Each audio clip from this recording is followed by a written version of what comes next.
비만약 시장에서 일라이릴리와 함께 이강체제를 구축했던 노보노디스크가 이번 임상 결과에서 다소 실망스러운 평가를 받으면서 앞으로의 경쟁 구도에도 변화가 있을 것으로 보입니다.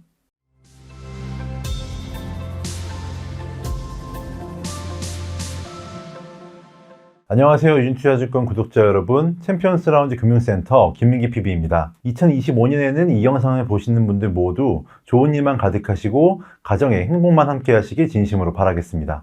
보통 연초에는 올해는 뭘 사야 할까라는 궁금증이 가장 많이 생기실 것 같은데요. 오늘은 올해 주목해야 할 섹터로 비만약에 대해 이야기해 보겠습니다. 비만약 하면은 이미 시세가 많이 오른 종목들 아닌가라고 생각하실 수도 있을 것 같은데요.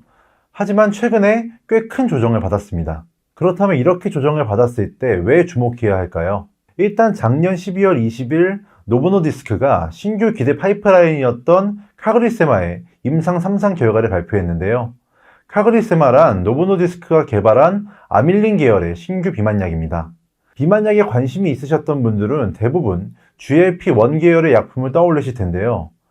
아밀린은 췌장에서 인슐린과 함께 분비되는 호르몬으로 식사 후 위배출 속도를 늦추고 포만감을 유도하며 혈당 상승을 억제하는 역할을 합니다. 식욕을 직접적으로 조절하는 GLP-1 작용제는 투약을 중단하면 식욕이 증가하면서 요요 현상이 나타날 수 있지만 아밀린은 포만감을 유도하는 동시에 체내 지방 축적을 조절하는 특징이 있습니다.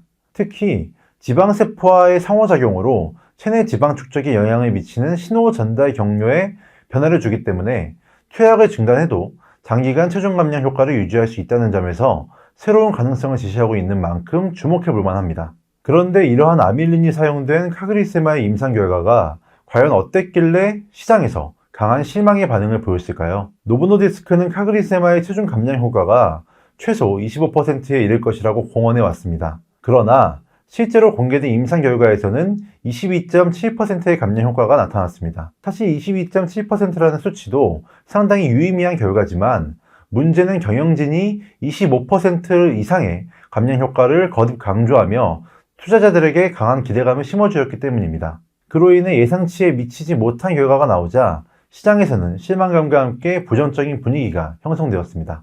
이번 임상에서 주목해야 할 또 하나의 지표는 바로 최대 용량 도달률입니다. 카그리세마를 68주간 투여받은 환자 중 57.3%만이 최대 용량에 도달했는데요. 비만약은 최대 용량에 도달할수록 효과가 커지는 특성을 가지고 있기 때문에 최대 용량 도달률이 낮다는 것은 부작용과 관련된 문제가 있을 가능성을 시사합니다.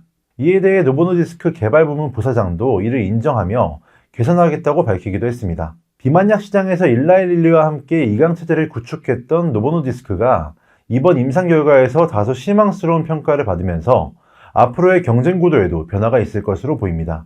일단 일라이릴리의 젯바운드가 노보노디스크의 유고비를 바짝 추격하고 있고 특히 게임 체인저로 불리는 경구용 치료제 임상을 일라이릴리가 올해 안에 마무리할 예정이라는 점에서 당분간은 일라이릴리에 주목할 필요가 있어 보입니다. 또한 개인적으로 일라이릴리의 이번 주가 조정은 앞서 언급한 노보노디스크의 카그리세마 임상 결과에 대한 실망감이 비만약 섹터 전반의 투자 심리를 악화시킨 영향을 받았을 것으로 보고 있습니다.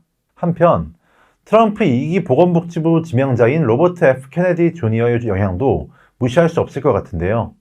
그는 비만 치료제에 대해 어떤 입장을 가지고 있을까요?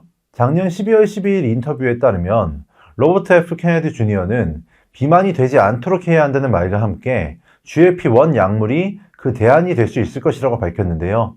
트럼프 2기 정부의 보건복지부 장관으로 지명된 이후에 진행된 인터뷰인 만큼 개인적으로 차기 정부의 의견이 상당 부분 반영되었을 것이라 생각합니다. 또한 비만약 시장에서 가장 큰 기회로 작용한 요소는 바로 보험 작용입니다.